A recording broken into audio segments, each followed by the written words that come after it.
Thank you all for coming. I know some people travel from far, and there's a few people who can turn up a bit later as well. So anyway, excuse the voice, yeah, it was non-stop yesterday. I taught my youngest granddaughter, Evie, over there, certainly a four-letter word that involves a C and a U, and an S and an M, I would say. Use that quite a lot. I don't generally swear too much at football, but yesterday I gave myself a holiday and yeah, Grandpa was a bit rude. But thanks ever so much to the team, all of you, the whole squad for yesterday. Seriously, yeah, we didn't actually win, but we did win. It was fantastic. Fantastic. Wimbledon.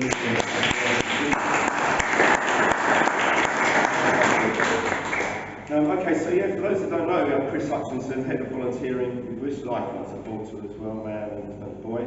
I'm not a WiSH historian. I've got a terrible memory, so please forgive me for reading this. I'd like to welcome you all to our first WiSH Forum, including our special goalkeeping guests, as we just applauded them, but Mick will introduce them properly in a short while. Feel free to order from the bar as and when, but just try and do it quietly. So Michael approached me a few years ago to help set up a volunteer network for WiSH. It was an exciting proposition which, despite a fair amount of challenges and surprises, has not failed to live up to that promise. At this point, I'd like to thank my wife and family over there for putting up with my, it's not an obsession, but almost a daily interruption to life with a predisposition to thinking all things WiSH on a daily basis, yeah. So none of this would have been achieved without WiSH volunteers, and most of the work goes on behind the scenes and could go easily unappreciated and often does, but not with WiSH, we're not like that. So a few examples of that. Alex Pugh has done a fantastic job with, is it WOPA or WOPA? Or either?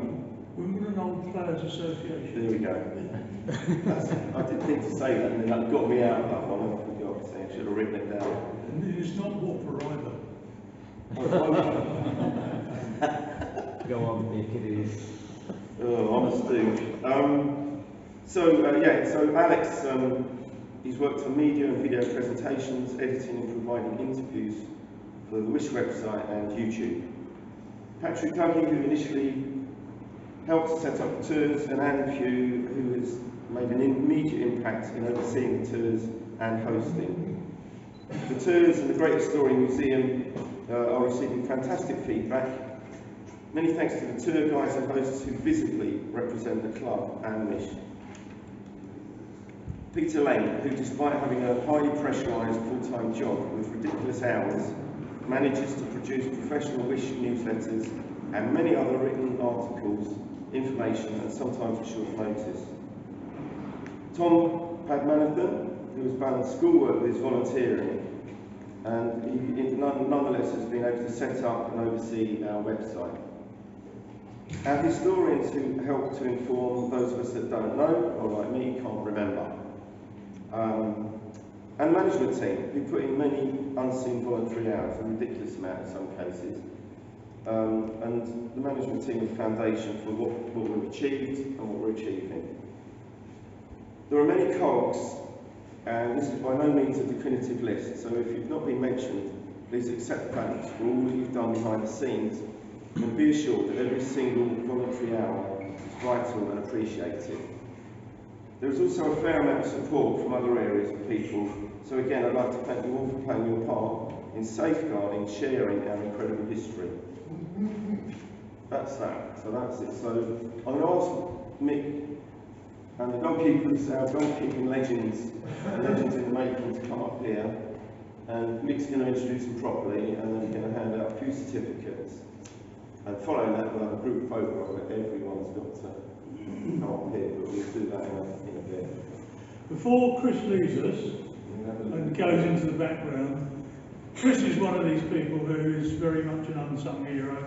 He actually came in to what was an empty concrete room and helped us tidy up, get things sorted out, painted all the walls, came with me and a couple of other guys to the Museum of Childhood to collect the big cabinets that we now show that Rebecca has done such a fabulous job of dressing in our TGS museum.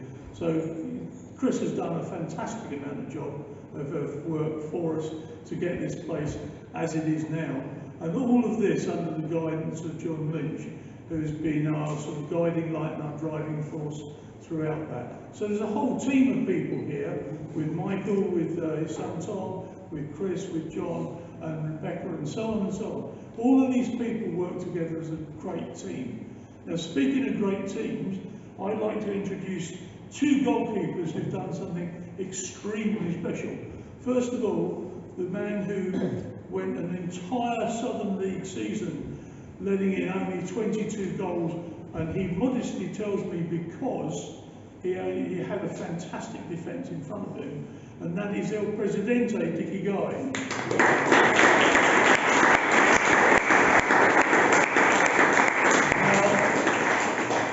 If you'd like to come up, Dicky, I just want to say a couple of things about you, and I'll be very brief, which is most unlike me.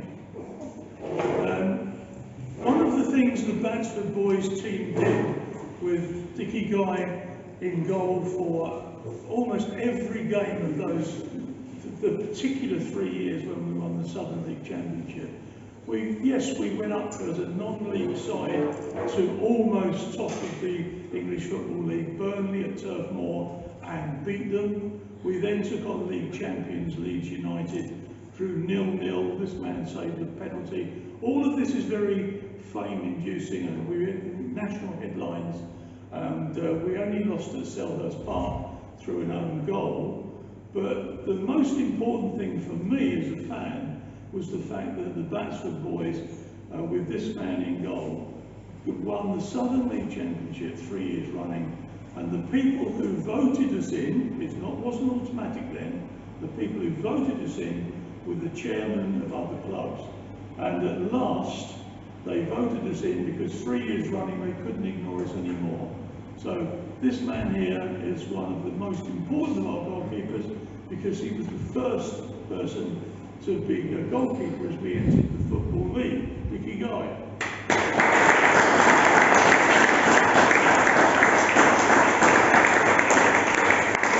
The second person I want to talk about is another man who's also got us back into the Football League, and it only took 9 years. Seb Brown.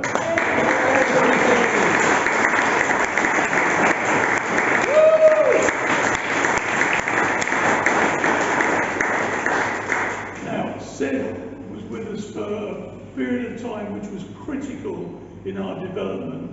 We suddenly went from nothing, first game at Sandhurst after launching, everybody loves a launch, at Sutton.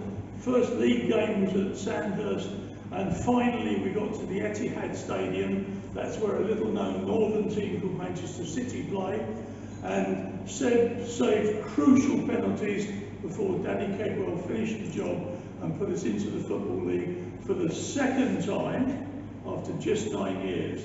And we had a fantastic time then, all of us thoroughly enjoying watching history repeat itself, and perhaps a little bit of justice being served upon the FA and the greedy money men. So Seb Brown.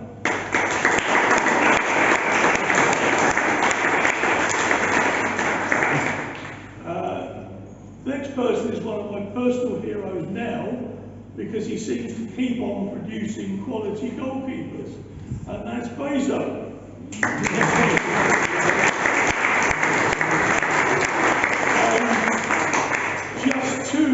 Just two of his proteges are here today. One is our current goalkeeper, Nick Zarnett.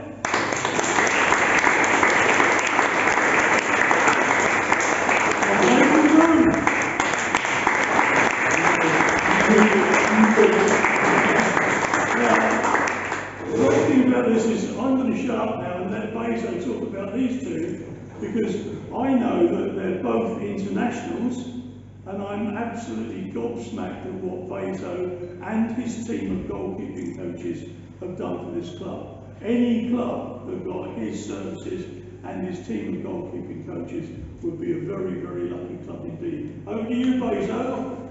Put me on the spot here. Is it? Oh, first and foremost, thanks for having us today. Really appreciate it.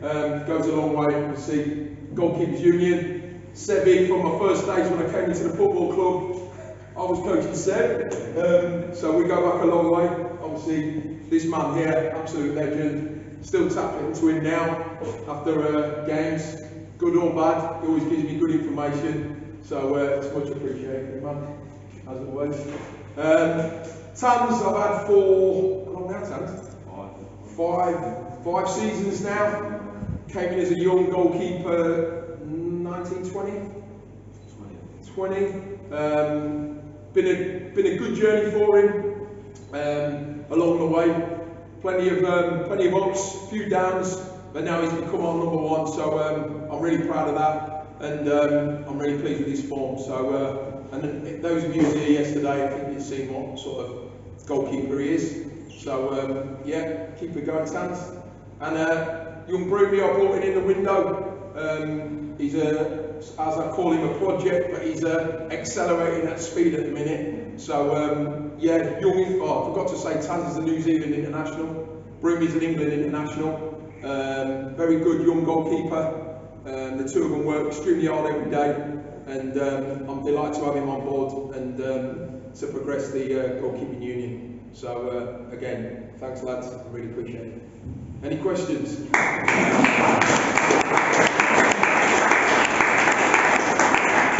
Questions come later. No problem. So what we'll do is we'll do the certificates now. So it's just a few to hand out. First, right, so what I'll do is I'll read out first and then Dickie maybe gives a certificate to you, you can present it to whoever, photograph and next person, is that right? Excellent. So first certificate is for over 100 voluntary hours, which is a phenomenal effort. First person, Peter Lang.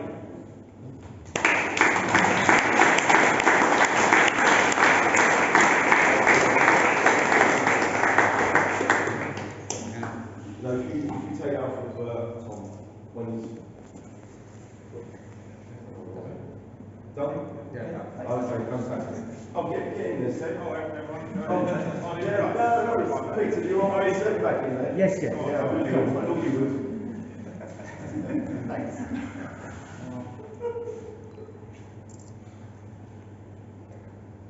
Thank you.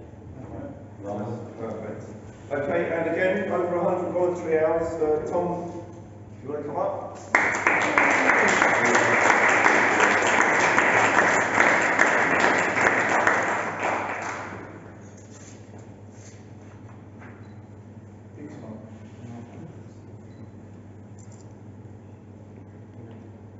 Lovely.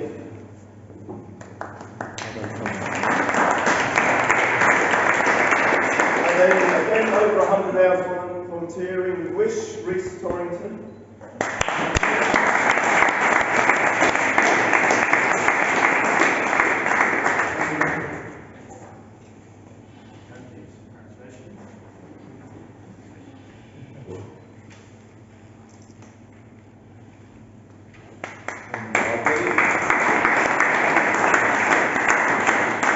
And over 500 voluntary hours, Tim Hillier.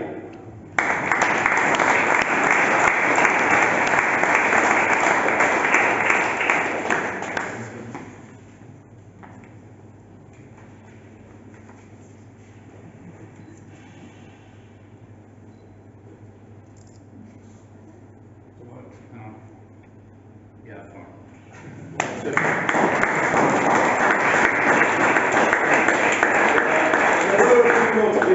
Unfortunately, those people are either arriving late or not arriving. So I also asked the heads of departments to put people forward for a certificate of excellence, which is presented to acknowledge the outstanding dedication of people that have really gone more than an extra mile, to be honest with you. These people will also be getting their hours, voluntary hours, which most of them are over 500 hours each. So, the first person, Michael Padmanathan, you get my name all the time, so Hutchins, not Hutchins, so got your back there. So Michael, he's here, he's there, he's every flipping where. Michael Padmanathan, no, I need Michael Padmanathan.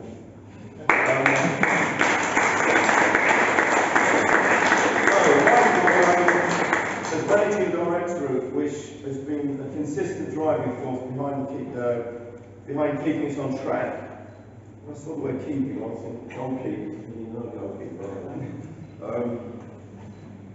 But when he's not seen forking the pitch before and at half time game, he can be found at short notice helping to shift old turnstiles or cabinets from here, there and everywhere around the ground. In addition, he's on the subs bench as a tour guide and has already been called into action quite a few times, I think, including yesterday. Yeah. So an all-rounder who loves a chat, Michael Padmanathan.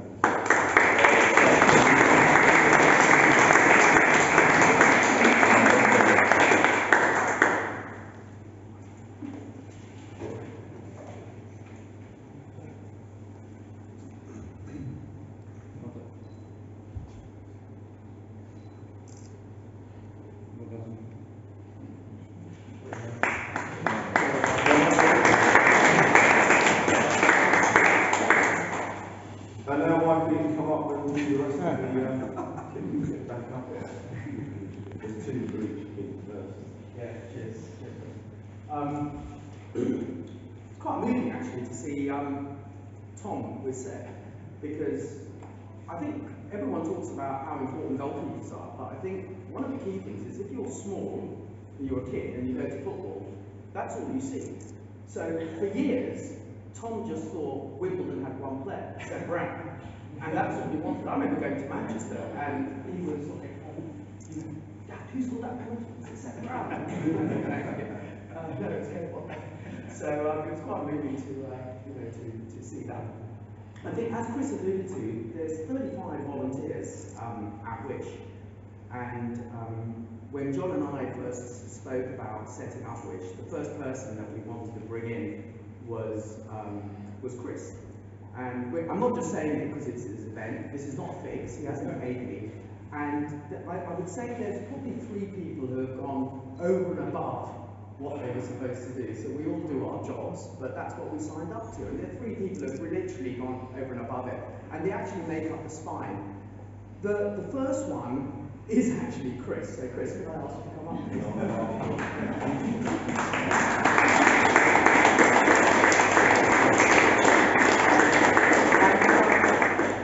And why was Chris the first? Because everything is about getting the right volunteers. If you don't onboard them properly, volunteers leave. And I think Chris came on board in 2019, he was the first one. We started working together actually as part of the Don's Trust working group on volunteering. And we had very much the same idea. We both set up volunteer organisations before. And Chris literally took it and drove it. So after this event, or after I talk up here, I'm going to rush off because I'm sure his family are going to lynch me for taking Chris away. Just to give you one statistic, we have 35 volunteers at WiSH, and those volunteers many of them have put in so many hours. And if I look at how many have left, it's 1 person. And that 1 person actually didn't leave to go and volunteer somewhere else. They actually are volunteering as a supporter liaison officer at the club. And look, that is not only because Chris works hard, but he put in a structure at the beginning and a framework to attract, recruit, onboard, and then manage those volunteers. So definitely the most professional organisation at WiSH. It has been from the start. And I just want to say, he is, if you think of the spine of the team, our safe hands and our goalkeeper. So thanks, Chris.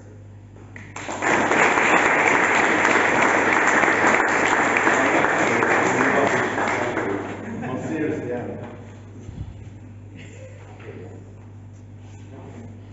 And also, Chris has completed over 500 voluntary hours.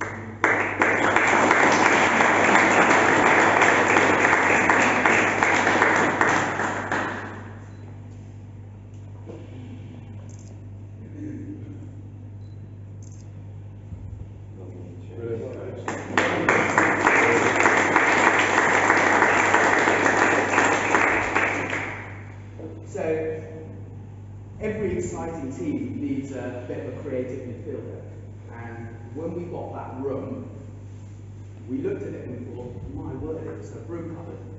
And then somehow there was an electricity room built within that room, so it became even a smaller room cupboard. And we had all this memorabilia, we had about 100 trophies. But how on earth could we arrange that in a suitable way to give people the experience that they wanted?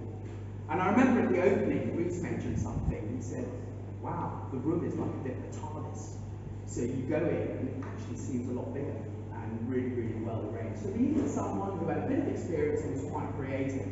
And I'd like to bring in someone who was probably the only one here who could have done this because of her museum experience, but also the dedication. And I'd like to bring up Rebecca and thank her for two things.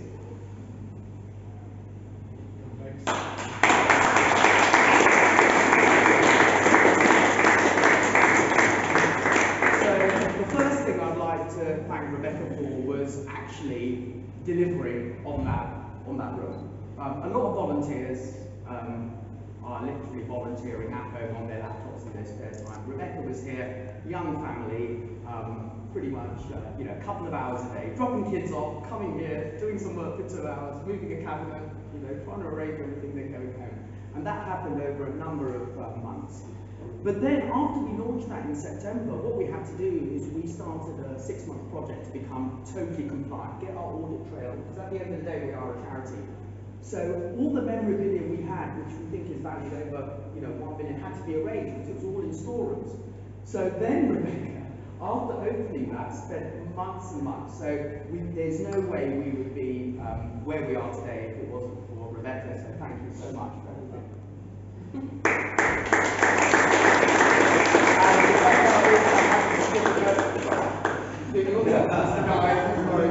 I apologise. And Rebecca's also got a certificate for completing 100 hours of volunteering. I'm sure it's way more than that. It's more like 10,000.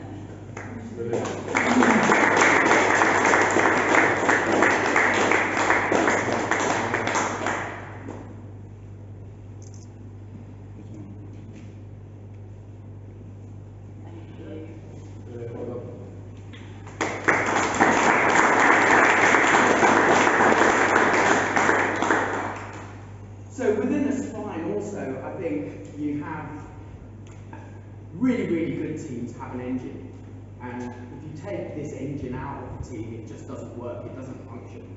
And I can sort of describe this person as a bit of a box-to-box midfielder, chips in with goals, puts in various tackles, and if you look at how much running that happens within a game, using the analogy, this person is off the chart. Everyone puts, so the important thing to remember is if you put in 5 hours or 100 hours or 500 hours or whatever, it doesn't really matter because you all sign up to a job and each job is important. But I would like to say that this person, pretty much every activity within WiSH, he's in the centre of it and does it pretty much as a full-time job. A lot of us do this as a part-time job, but he does it as a full-time, he's really the driving end. I think we all know who this person is, so I'd like to bring up John Lynch.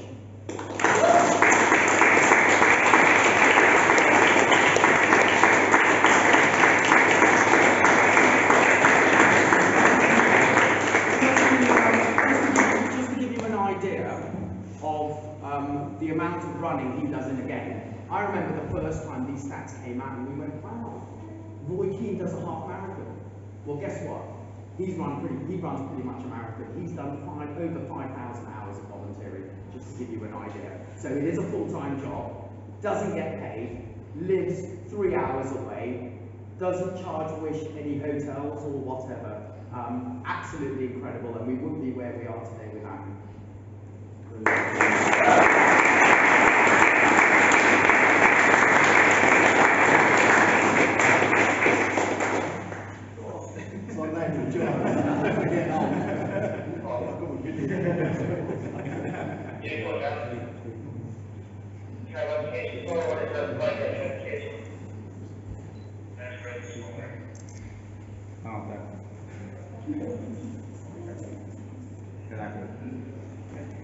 Thanks, guys. Thanks very much. Thank you.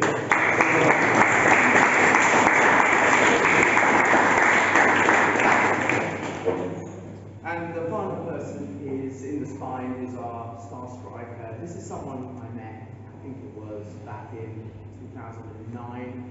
We were on the pitch team together.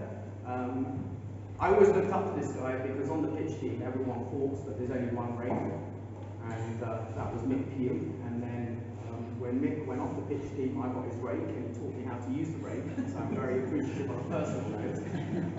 Mick is also, my word, he's got so much information, and when we did the film Common Ground, which we showed at the Odeon, Mick was absolutely amazing. He was in the film, always one take, great orator, but when it came to WiSH, not only does he look after the old players, but my word, he can turn his hand to most DIY jobs as well. And the amount of effort and time that Mick has put in has been, absolutely amazing. So really happy for Dickie to be presenting this award. And Mick has completed over 500 hours of WiSH.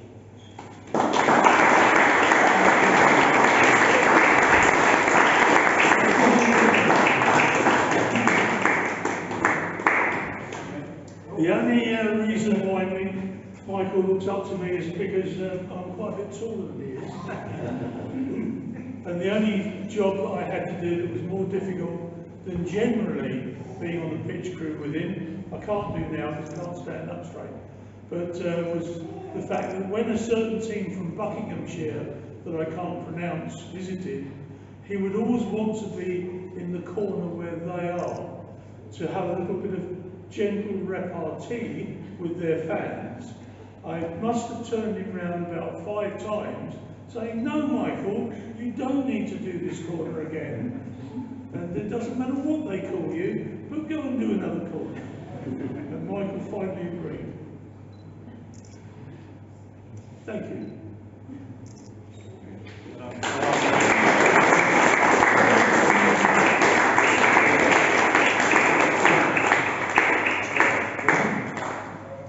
Great, thanks, Chris. Right, okay. Now this is going to be a mad scramble, but I think it would be good if we could get a group photo of anyone WiSH connected and anyone who wants to be in a picture. Everyone's welcome. But I guess there might be some people that don't want to be in a You've got to picture. stand at the back because you're talking about. Yeah, always at the back. Before we then just hear a few stories and things, and maybe there might be some questions and stuff like that. So just to say thank you to all our goalkeeping greats. I'm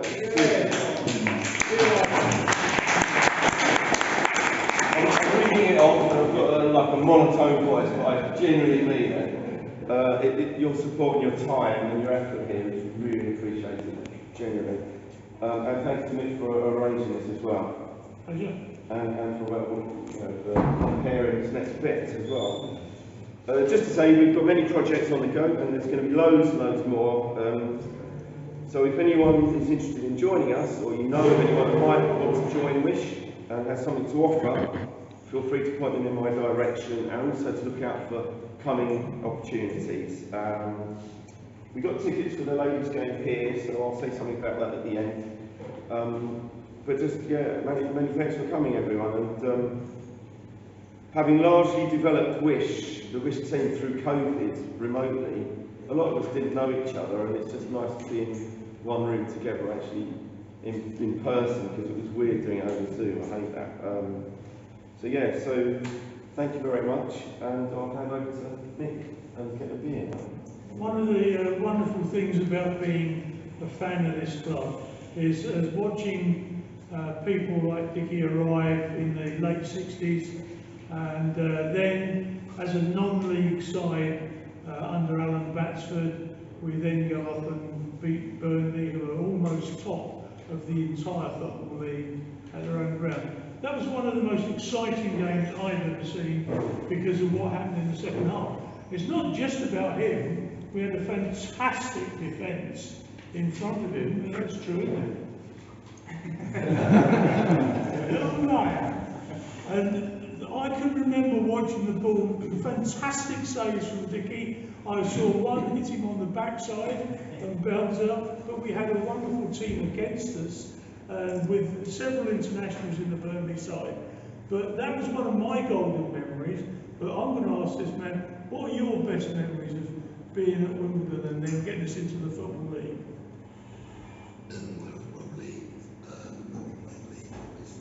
Yeah? I say I only wish that we could have finished the job properly.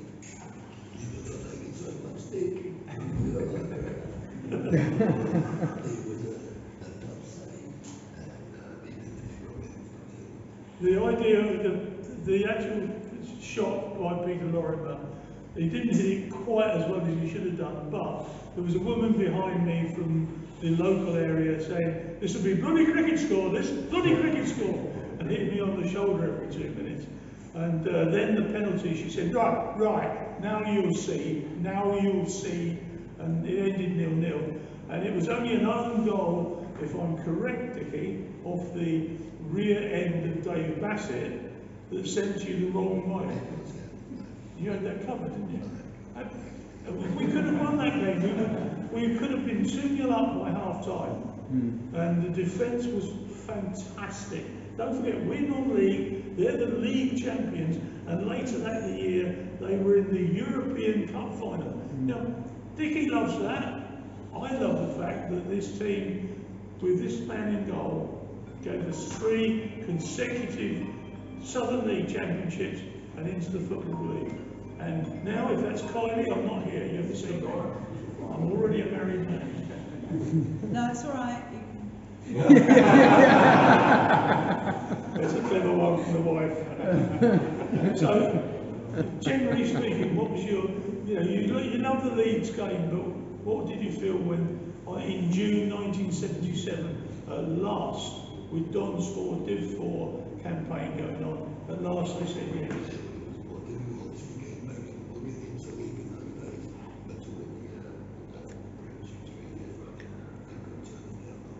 Yeah. Oh, they turned you down 2 years ago. Yeah.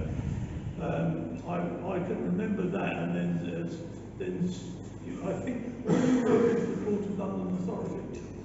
Yeah. And at that time, a lot of these guys were so well known nationally, they were being approached by professional clubs. Dickie had a very good job. Cookie, who was a very high ranking in the bank, and so on and so on. And many of them didn't want to go full-time pro. Dave Donaldson, whose funeral I'm attending very sadly on Wednesday, he was working as a systems analyst at British Airways. And all of these guys were part of one of the most remarkable ever non-league sides. And to see them go into the league, and you left us in 78? To go to the main stand. Yeah. Was it something I said? I've known Dickie for a long, long time, and I have to say, absolutely remarkable goalkeeper, and gracing our kitchen, Anne and I, is a wonderful save he made against Leeds, signed by Dickie Guy, and it's absolutely fantastic. Do you need to go for this? I'm going to now say goodbye to Dickie. He has a prior appointment, which is so important that if he wants to stay completely whole, he has to go now.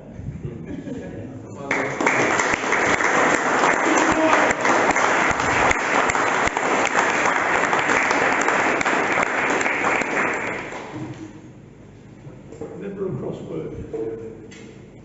Now, Sed Brown. I spent a year and a half working up at the training ground with my son Alex, because nobody else really was allowed in because of COVID, and watched Seb coaching and playing in other games on pitch number 3, next to the trees. Yeah. And it brought back so many memories, but all the times at King's Meadow that Seb was our #1 goalkeeper. And then that wonderful, wonderful day after 9 years, we're finally through to the Etihad, and then his heroics and the rest of the team. I never ever just concentrate on the goalkeeper. It's a team effort. You can be the best goalkeeper in the world, bar none, and you know, if you've got a rubbish defence in front of you, you're going to be made to look very, very ordinary. If you look at how incredibly good Aaron Ramsdale is now for Arsenal, when the defence in front of you goes into disarray, things don't always go well. And again, Aaron Ramsdale hugely improved by that man along there. Seb, what are your main high spot memories of being at Kings Meadow and then the Etihad? I think the ones that stand out, obviously the Etihad game, just the whole build up to it, going up. I think we went up 2 days before, did the pitch walk stuff the day before, trained on the pitch, all of that sort of stuff, and then obviously everyone travelling together. I think we had a lot of the directors at the time, and everyone travelling up, staying with a hotel and having dinner and stuff together. So it was a real kind of team feel to it. So that one obviously stands out. Me personally, I think the game at Kings Meadow against Luton in that season, the 0-0, because they threw pretty much the kitchen sink at us, obviously under the lights at Kings Meadow. One of my better games, I'd like to think. And yeah, just the atmosphere. Obviously, it was a big game at the time, seeing who was going to try and get second, third, to try and get the draws in the playoffs and that sort of stuff. So that's the one that stands out to me in that season. But I think you can look through that whole season, and I think there's numerous games. The Crawley home game early in the season, where we ended up putting, I think it was Fraser and Ed at centre half, two like 19, 20-year-old kids, which pretty much summed up a lot of that team for the first half of the season against the sort of multi-million-pound firepower of Crawley in that season. And then to beat them 2-1 was yeah, crazy. So they're the ones that sort of stick out. But I think you can, as I say, you can pick any of those games. Even the second leg playoff final, I think we were all a little bit.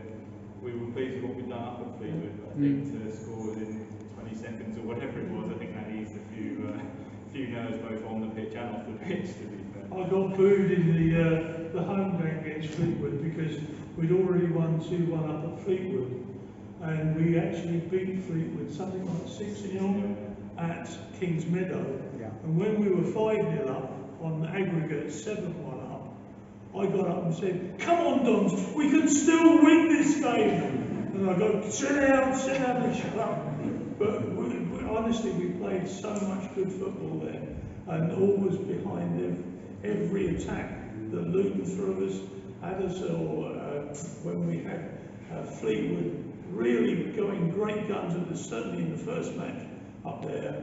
This man was always there and did fantastically well.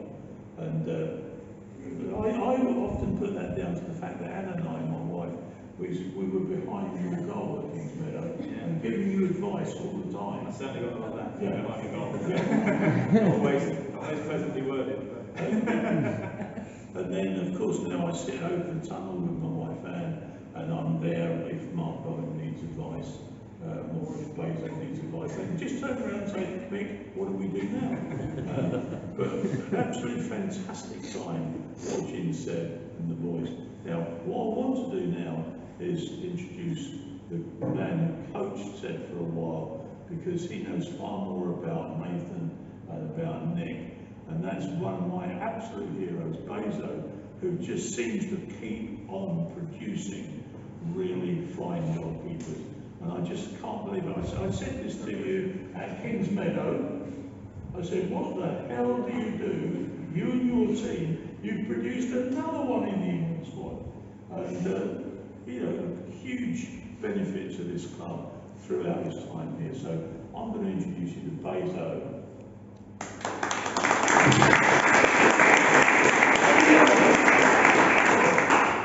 Do you want to, does anyone want to ask me, instead of me talking about us? Yeah, Eric. I wondered how much you keep in touch with your former proteges, and did you give us an update on it? Not just Aaron, but I've forgotten his name at the sign of age. The lad you and I negotiated in the tribunal. Oh, Will Mannion? Yeah. Yeah, I saw him last week. All of them. Other people, I'd be interested to know.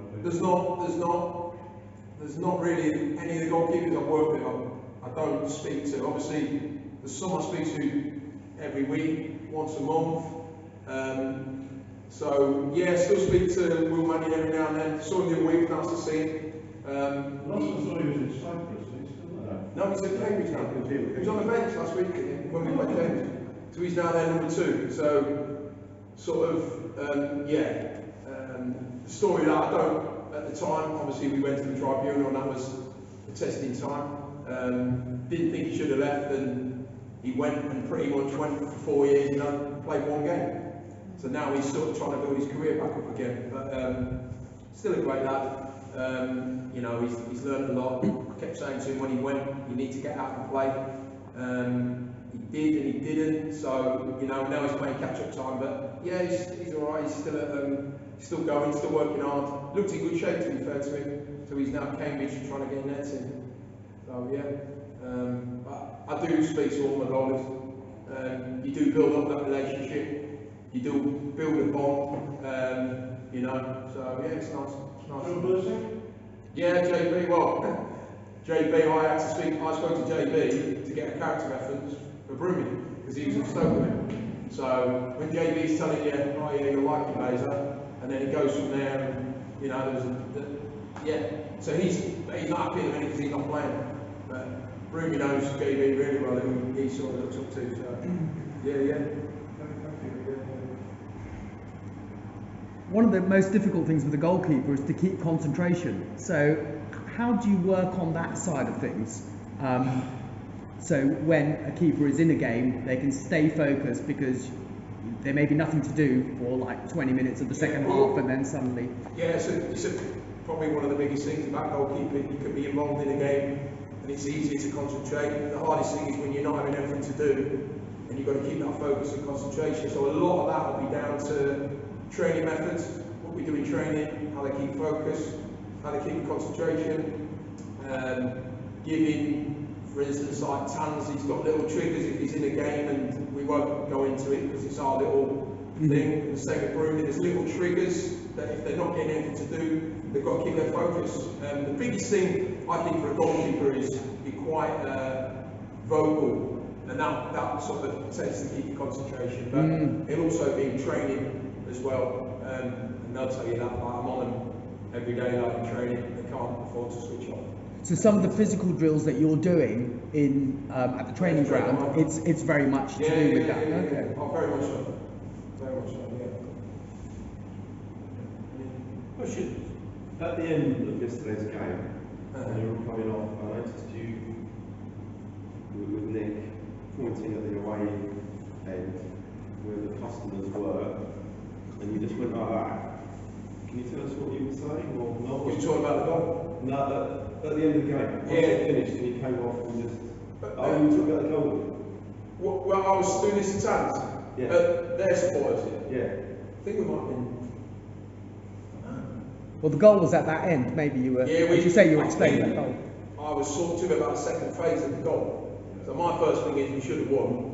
How can we prevent that? But we sort of have a debrief, and then we'll go through like today, sort of Sunday and Monday we go through it. But I was just talking to him about where the goal came from, and I was just sort of, because he's worked up in the game. Yeah. I was just saying about the second phase we could have prevented that. I don't think I was. I think that's what I was so worked up about the game, and emotionally, your emotions are everywhere after a game, sort of thing. Probably what I was talking about. I'll always go over to him at the end, win, lose or draw, just to make him, you know. So yeah, it might be about the same, mate. How much of the squad's been through then? How do you? Massive. Yeah, he's as important as Tam. In fact, he's probably. It's harder for a number. So I always go train a number two. Well, he's not number two for a start. Never call him one. Never call him two. They're number ones. End of. But it's important that they train like the number one trains like he's a number two. If that makes sense, does everyone get what I mean? So Tans has got to act like he's a number two, and it's important for him to act like a number one. But they're not number two. I haven't got a 1, 2 or 3. No. Everyone in my eyes is a number one. But it's important now. So for me, Bruni challenges Tans every single day, and that's my job to make sure that he challenges Tans. Tans can't take his foot off the gas because he knows Bruni's breathing down his neck. So everyone has a challenger mindset. Challenging, exactly, 100%. So also at some points in my career, I've been in Bruno's position, so we all know what it feels like. So would have been in that same position. So it's everyone's relating that same like mindset to keep working hard and keep pushing each other. Because that's how you get the best out of everyone. So the biggest thing is you challenge them every day and put sort of stipulations in training. Sometimes they don't know what challenge I'm, for argument's sake. So I work a lot in detail, and now says the coach, he'll understand about detail. So it might be something really simple and basic. I'll do a hand drill in a warm-up. They don't know I'm doing the challenge. So we might have the young goalkeepers, so the under 18 goalkeepers training with us. So I'll do a hand test. So I've got this thing in my head, and I've got where we do a handling test and how many they drop in the whole session. So I'll go to them at the end of the session. They don't know I'm doing it, mind you. So I'll go to them, how do you think you've done today?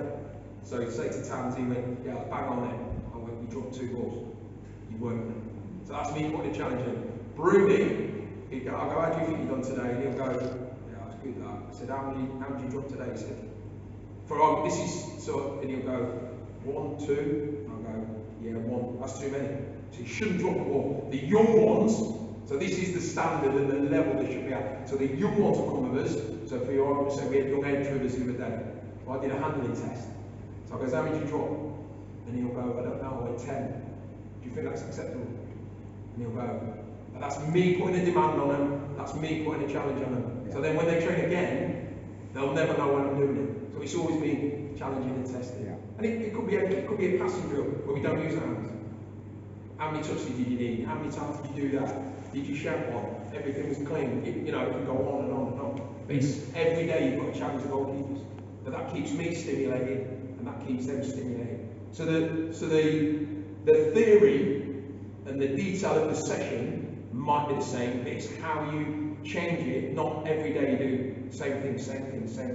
So if we have, let's say, a free week, so it's like Saturday to Saturday, Monday will be a technical day, but that'll be more. Tans always comes out with us. I'll top Bruni up with what he needs. Tans will still come out and send him in, and then we top it up. Tuesday will be our hardest day of the week, so that'll be a physical demanding session. Wednesday will be a recovery day.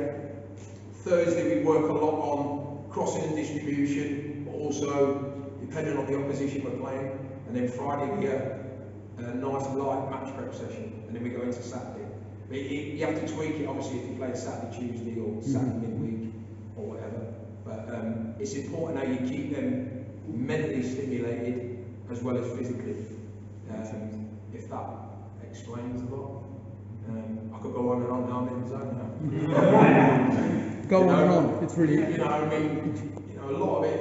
it is I do demand off them. But if I didn't, I don't think I'd be doing my job. It's not just you turn up the coach. So before I came here today, for argument's sake, Sunday's my planning day. So I'll plan the week. So we're playing Friday now, so the week slightly changes. So we'll be in tomorrow. Obviously I'm winning now, but normally we have a debrief on the phone about the game, for instance. Then we'll go through his clips tomorrow. But Broom is always involved in everything. So I'll speak to him, because his mindset might be different to his mindset, because he's played, but he hasn't. You've got to keep him sort of stimulated. Does that make sense? But he's massive on his gym, and we've got him on a gym program, so he's putting time. So yeah, go on, Eric. Sorry. Everybody makes mistakes on the pitch, but when a goalie does, it tends to be catastrophic. How do you deal with it back in the dressing room at the end? And what do you do subsequently? Is that to me, Eric? Well, I think all of you really. Me as a coach, I'll let them, if they want to come to me, because I'm not, after a game, it's like I'll leave it to the individual. Sometimes they want to look at stuff straight away, so we get on the big screen or on the laptop. If they don't, we normally have a debrief, and I'll go like, clear your head, we'll have a chat tomorrow, see what you thought. So sometimes you go, what do you think about that? I think I could have done, sort of thing. So I'd sort of let them, I'm not a big one to go, because your emotions are everywhere after a game. You might say something, or you might see, because I see it differently once I've seen it again on the laptop or on the big screen. But I'll sort of leave that to them. I mean, Yeah, I think for me, it's like, for example, the Fleetwood game recently. For me, it's just making sure I don't make that mistake again, and sort of assessing it quickly, going over it with Bayzo, sort of not going down over all the stuff that I did wrong in that instance, and just sort of putting it aside and not letting it happen again. Remembering it, obviously, because that's what I think mistakes, that's the way you're going to learn in football and in anything you do. So I think that's a big part of my progression in football. So it's just doing those things and just not letting it play on your mind in the game before, like sort of having the confidence in my ability and keeping. How are the team with you back in the dressing room after the game? Sorry? When you made a mistake, Yeah. everybody does. How are the rest of the team with you when you're back in the dressing room? You can't really be annoyed at someone because everyone makes mistakes, you know. So it's otherwise, because if you batter someone in the changing room, obviously you tell them and you set that demand on them, but you can't batter them because then they'll completely lose their confidence and they'll just crumble for the rest of the season, you know. So it depends on how their psyche works and how. What I sort of tend to what I tend to do is like, don't let them overthink it. Yeah. Have a look at it, give me your thoughts, we'll go through it. We might need to rehearse it in training, you know, put that session back into sort of practice. You know, it's just without, and again, we'll talk about it and I'll try and recreate sessions in training to recreate that scenario sort of thing. So yeah, nice. Peter. Two questions, one Bayzo and one Nick. During a game, how much coaching are you doing during the game, and how are you getting your voice through to Nick on the goal line? And then after that, question for Nick, just interested to hear, I know I asked you briefly, but share what it was like goalkeeping in front of 1,000 of the unspeakables yesterday. How you deal with all the, no doubt, venom that you must have been getting. So first. Most of your work for the game has gone on through the week. So Thursday onwards, I start drip feeding them with opposition stuff. We'll do our analysis work on the opposition, obviously sort of their threats, set pieces, things like that. But not to over sort of do it, but they've got a picture of what's going on. Going into a Saturday, we go out for a warm-up. Don't have to sort of say too much because we've had a team meeting. He pretty much knows. We go through penalties and things like that, little bits of detail. And that's with Broomy as well, so they know everything. On a Saturday, not a lot goes into the coaching side. The coaching's done through the week. I'm there I'm there for them basically. Okay. So you know, before the game in the warm-up, just getting nice and relaxed, make it feel positive, make it feel confident, giving little reminders. So for argument's sake, Twine yesterday, we knew that he likes to hit shots from anywhere. So all week we worked on shots from 30, 35 yards all week. So I think it's just giving him reminders. Half time, I'm always there. I'll always have a smiley face for him. Whether he's done something good, whether he's done something bad, so he knows I've got his back. That's all they need to know. Yeah. And then end of the game, I'll go over to him and I'll say some positive words to him. Again, we lose or draw. And then I'll have my debrief with him on Sunday. And like I say, work starts. So during the game itself, you're very much leading. Yeah, no, I'm not one for getting up and ranting and raving him. I might say to him, but even then, I don't want to attract attention. I might say, for argument's sake, I want him to kick wider. So I might wider. I want to draw attention to it. And then if he does something good, I'll give him a clap. You know, just reassure them basically more than anything. But your coaching's done through the week. Okay. I'm not there to support him. Yeah, and then so tell us about yesterday. Yeah, it was onslaught of abuse, to be honest with you, in the second half. Stuff being thrown, like that flare that got thrown on the pitch. And I think for me, the way I do it is block it out, because if you wind them up, they'll just do anything in their power to try and. So I think if we'd won yesterday, I would have fucking given them a good earful just to get them going. See if any more would have jumped over the fence. But yeah, no, it's an amazing experience. Obviously, the atmosphere was already electric, so if we won. But did you feel well supported yesterday? Oh yeah, every game. Yeah, it's unbelievable that. You should have put what MK said to you as love. They just love you. And the flares were just present to bring colour to your life. Yeah, probably the colour of my kit didn't help me, but yeah, no, it was, yeah. a great save. Brilliant save. Amazing. I've got one. Is that a question? Yeah, just one Question? I just wondered, did every base or did you come to base your game on any other keepers or why? Who's that to? Free. Yeah, love that. I don't know that anymore. I'll start basing my game on Bayzo when I'm coaching. Proper answer. Yeah, no, I think like you got to look at like Medicine and people like that, and it's the way that the game's going in terms of footwork, stuff like that. And it's playing at the top of his game, it's where you got to be. But closer to home, you got to look at Tom's, and he's doing brilliant. So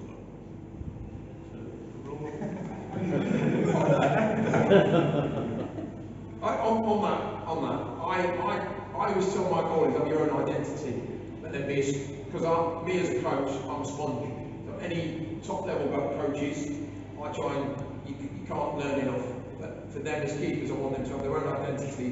But as I look as a coach, I want them to look as a player. You can't, like you said about Edison, all the top level keepers. You know, we have to talk about Rambo, but he had his style and he had his character, his personality. These guys have got their own characters and personalities. So it's having your own identity, but also looking at the top level keepers. You can't learn enough. You know. John?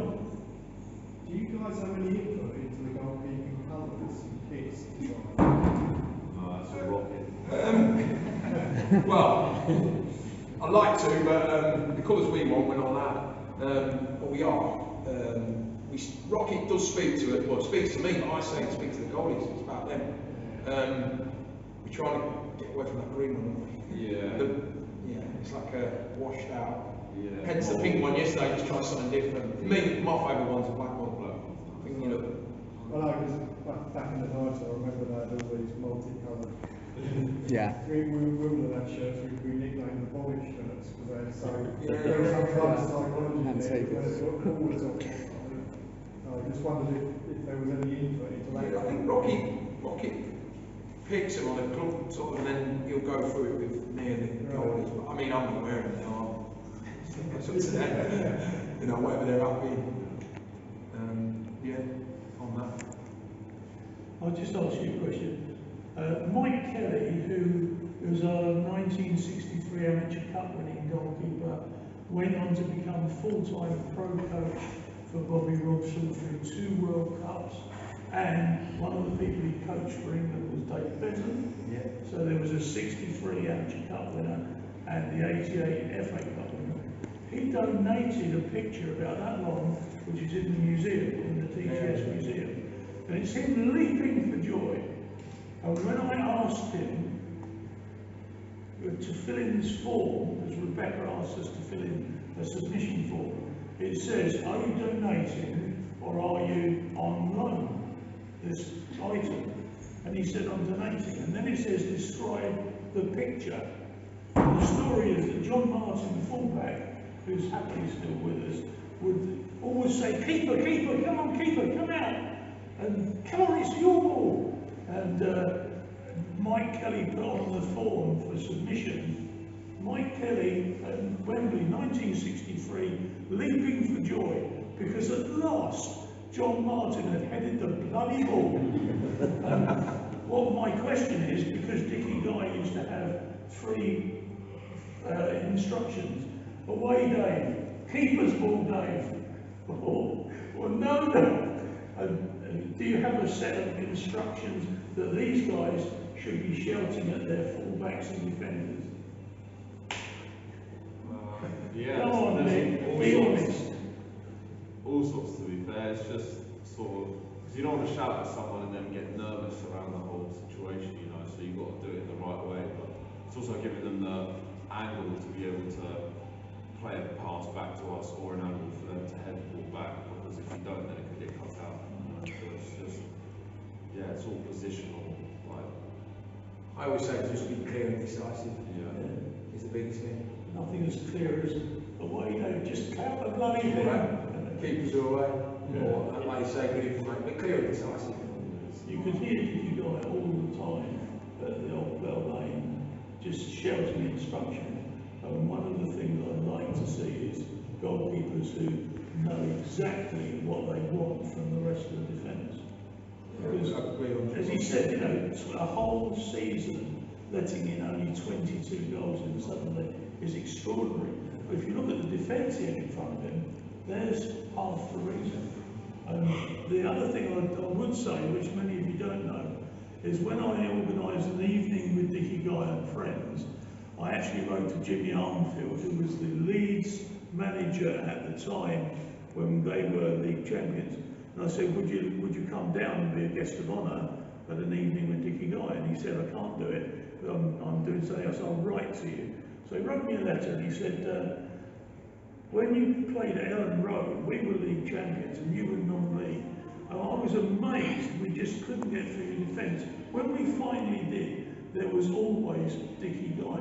And it's that organisation that really, to me, was incredibly impressive. And watching that go through, you know, that every single person on the pitch should be a defender. And every person on the pitch should be involved in an attack. So that's the way they look at it. Questions? Michael? There's a lot of talk in the last few months about goalkeepers coming off the bench in penalty shootouts. And back in 1990, I know a lot of Wimbledon fans were saying in the semi-final against Germany, Dave Bettett should have come on for Schultz. I can't get my head around it. What's your view, guys? How would you feel if you were a keeper coming off the bench totally cold? Do you reckon you could get into the zone? Or? It was like Mendy the other week, wasn't it, when Kevin came on, and Mendy was having an absolute blinder again. So yeah. It's just like, why would you take him off? If he has that confidence, he's probably lining up to every penalty thinking, I'm going to say this. So I don't really see the point of it, to be honest with you. But I guess everyone has their opinion. I'd have been fuming if I'm honest. Man City, if you'd have pulled me off, I think I walked out the ground and walked my way down the M6. Yeah. I think he would have left as well because.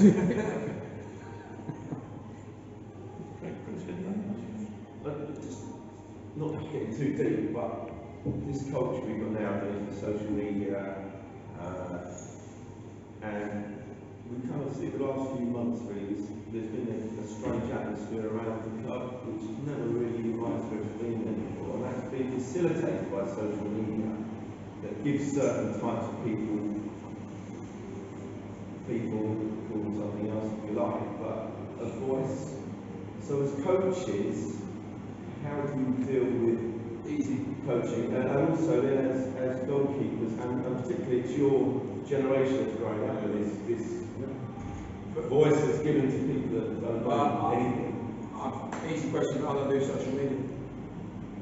Do you say to the keepers don't social media? But for me, I just don't read they it. don't. Then I'll ask them. If they do, that's their prerogative. But for me, I mean, like you say, there's been a lot of noise. It's noise. You know, I don't feel a need to be on it. I don't feel a need to put it out there. You know, everyone is on it for a reason, like you say. But I'll always ask them, are you on social media? Might be on, I don't even know the platform, I've got to be honest. I am text, WhatsApp, phone, that's it. Plain and simple. Probably why I'm so positive, because it's, for me, it's negative. There's more negative than there is positive. And I can't deal with negative. So, in terms of protecting the players, because obviously, you know, the young people, most of them are young people. Yeah, Robbo, obviously what happened, but he was massive on it. He used to drive it home to the players, stay on social media. I don't think he did it himself, and he'd always be on to the players, like stay off it. It's just negativity. Obviously, this is the day and age, isn't it? It's technology now. Everyone's going to be on it. You know, but he used to drive it home about social media. You know? So, you know, like you say, we are very into it. So, you know, they're going to be. We know that, and it's how you take it. Some can take it really personally, like you say, and some can push it aside. That's the thing, that some of it's quite it's very personal. very nasty.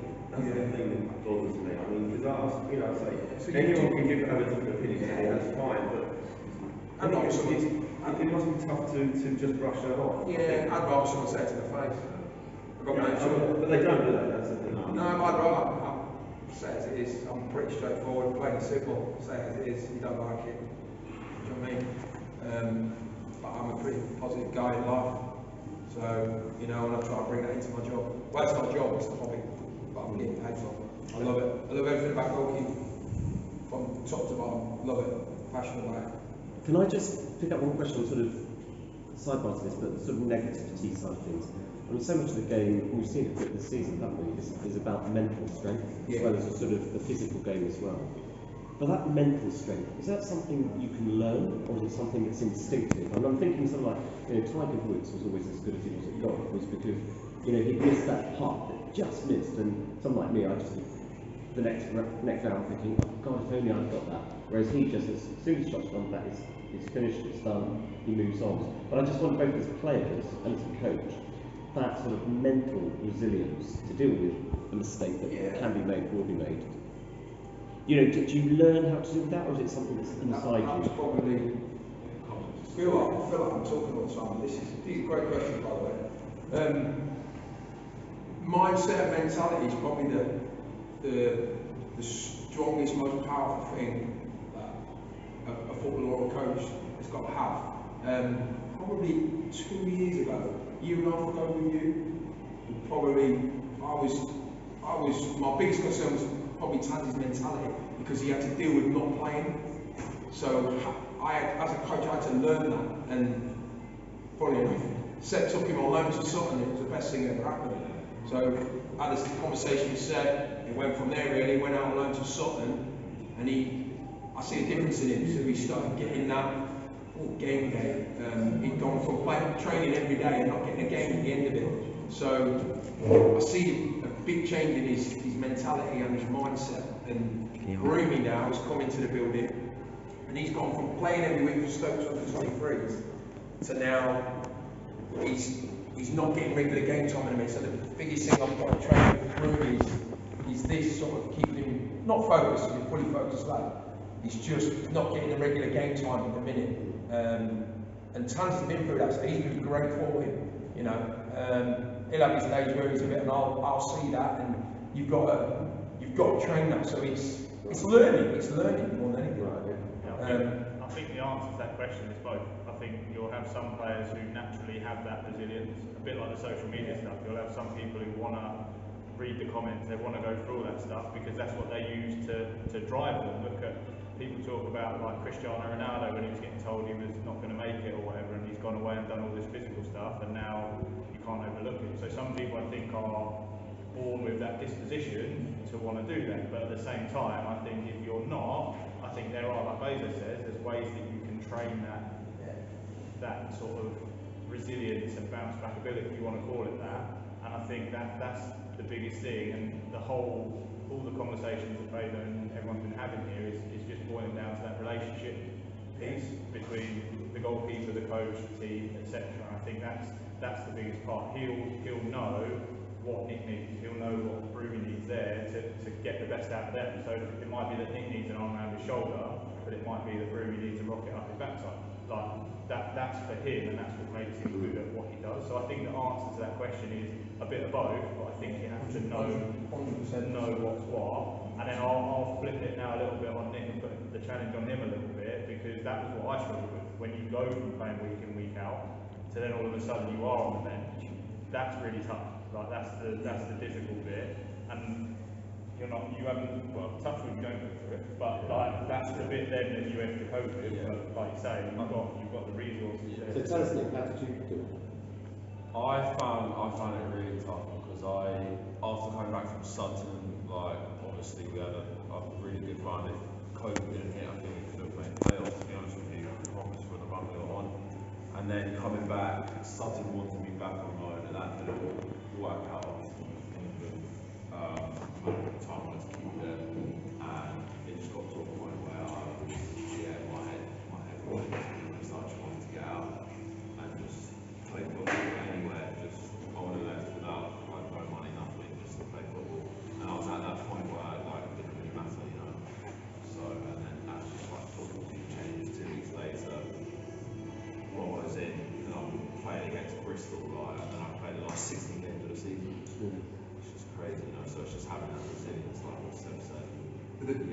biggest thing for me was dealing with that for him, because I knew what he could bring, but for whatever reason, I won't go into detail, it wasn't happening, and then it changed, and he's gone from being pretty much going to then become our number one, and touch wood, he hasn't looked back since, commits his long-term future to the football club, and he's now one of the number one. It's challenging, but you've also got to put that into training, and you've got to take them out of their comfort zone at times. So I know, like Seb said, you know what your goalie needs, you know what makes him tick, but you've also got that, like I've always said, challenges. You've got to take them out of their comfort zone at times to train that, if that makes sense. Yeah, yeah. Thanks. Anyone else? Lawrence, how are you? I'm very good. Happy after yesterday, by the way. So, Good. Thank you for coming on today. Well done. How much has goalkeeping changed, Bayzo, since the time Seb was playing for us to sticks? Wow.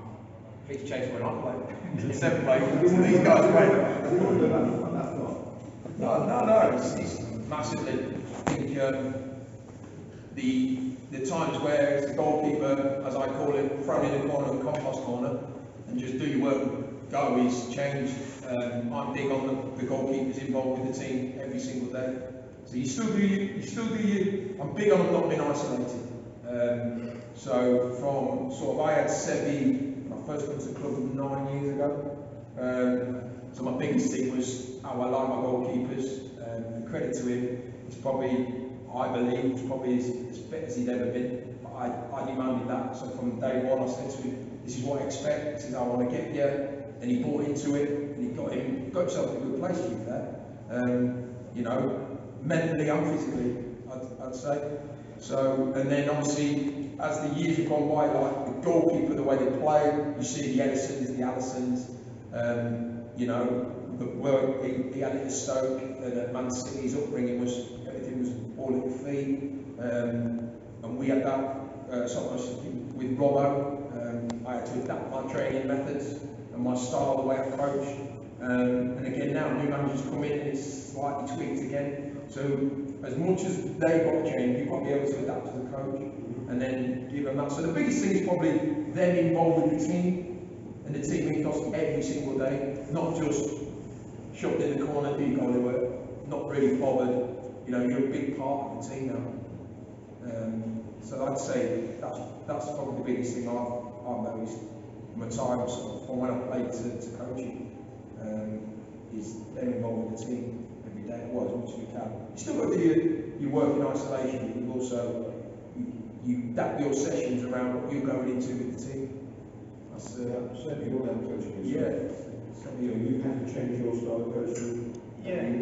Well, mine's a little bit different to Bayzo in that even while I was doing the first team stuff at Sutton, obviously I was still working here in the academy, so mine's probably more of a change from working with senior adults to then coming to work with an under 12 or an under 14 or something like that, and having to adapt that. But I think, and that was a big part of when I went into coaching, what I kind of wanted to do, because I think that gives you that flexibility, because if I can do a session with Nick when he's at Sutton and get across what I need to get for him to win on a Saturday, but then I can go down and teach an under 11 how to catch the ball, as simply as that. That's two very different skills to two very different levels of people. So I think that's been the good stuff for me. And even now, when I'm working with the girls at Chelsea, like coaching 2 days with the 18s boys at Sutton to then coaching with under 16, under 18 girls at Chelsea is like worlds apart. So it's that challenge to be able to adapt and change, not as much what you're doing, but how you're delivering it, and goes back to what we said about where they all know what these two need on a daily basis. There might be one day where,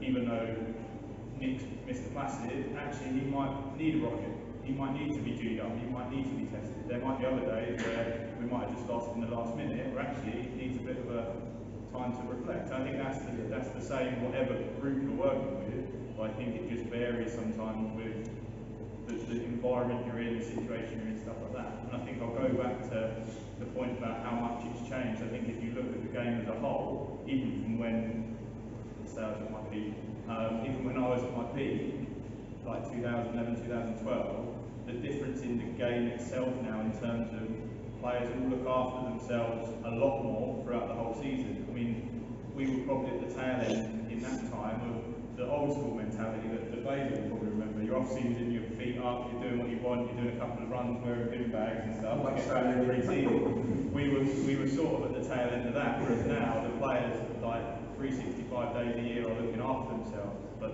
even when they're on their time off, they're doing other stuff, whether it's away from football, whatever they're doing. I think that part of it, along with all the sports science stuff that's developed, all the kind of ways that players can, I guess, have time away from football. I think that's as much about the change as the actual style of play on the pitch, because you look at social media, going back to that point, you look at that, it's so easy to get in that 24/7 thing of football news, that all of a sudden you end up watching it all the time, you're just kind of zoned out. Whereas actually I think nowadays there's a lot more, particularly within the playing side of it, to take some time away and actually go, on that Sunday or whatever day, I'm not going to look at anything. And I think, I'm sure if he was still here, he'd be saying the same thing about the Sunday papers. I think back in the day, the players would say, actually, I don't buy the Sunday papers because I don't want to see what was written. So I think it's the same idea, just in a slightly different situation, really. I think also, if I could just add, where Anne and I sit over the tunnel, and very near where Peter sits, it's very obvious that amongst the 7,500 or 8,000 crowd, there are a great number of experts who all know a great deal more than any of the football team. They're all, I mean, a lot of them are over age, a lot of them are overweight, but they could all do far better than what we've got on the pitch at times. Then suddenly a goal goes in and we're 1-up and it's all forgotten. So it's a very, very good argument to support Bayzo saying, leave the social media alone, because there's one guy the other day, I won't mention which game, but he was behind us and he was shouting his mouth off from before the kick-off, and by the end of the match he sounded like me. He had hardly any voice left and he was getting more and more hoarse. Some of his language was foul, some of his language was imaginative. But the fact remains, he knew a great deal more than any of you. So just